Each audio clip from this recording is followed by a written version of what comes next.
starting to make progress on the walls. A few things I'm learning that I just forgot over the years and had to deal with. I had to add a backing here so that we could have drywall behind it. So I should have done it when the wall was down, but I had to do it when it was standing up. Not difficult, but still needed to fix that. So what he's talking about here is this 2x4 is for an interior wall to nail into the exterior wall. So it creates a connection between the two walls. And then these two on either side are, so when you're installing the drywall, you have something to nail that drywall into on either side of the wall.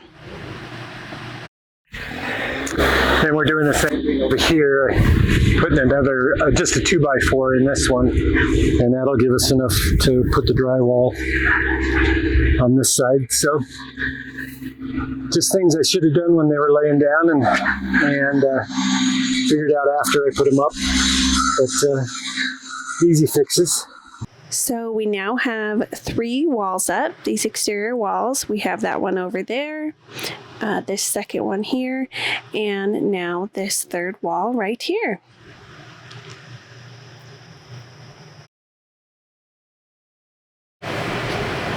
So as you can see here, this is a rough opening for a door. We've got a header, and then underneath the header supporting it are 2 jack studs on either side, and then 2 king studs outside of that on either side. So a king stud is a stud that goes all the way from the floor to the top of the wall, and then at the top we have 2 top plates, and you can see the gap there. That's for where we're connecting the top plate on the interior wall that connects at that location. And then over here you can see how our column cap sits lower than the top of the wall. So the top of the wall actually is going to be at the top of those double plate, and then the bottom of the beam is at the bottom of the cap.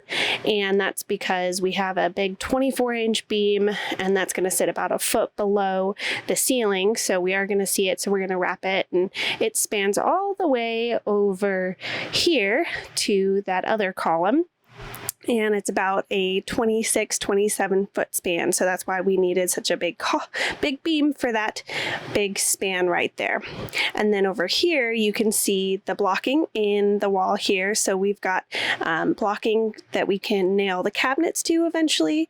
And we'll put them in the wall that we put up on the other corner. And so we're not sure yet if we're going to have cabinetry above and below all the way up to the ceiling, but like this one down here goes to support the base cabinets underneath the counter, and then up above we'll need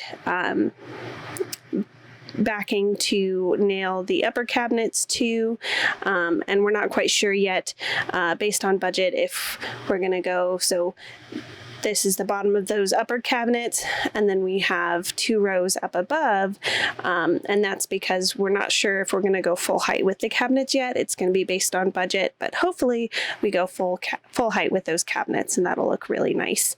And then as you can see here, when you're framing up walls, you want to make sure not only that they're plumb all the way up, but that they're supported. So what we've done to help support these walls, since we don't have all our walls up, is we've installed these braces on either side, all the way in different locations along the walls, and that'll help support them until we have all of the walls in and the framing done.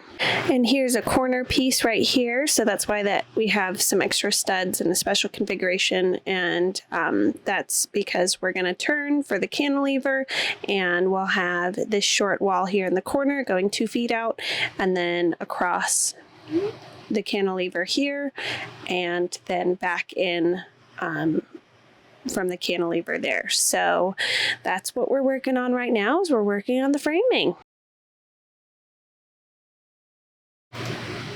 So when you are framing an opening, you have what are called cripple studs.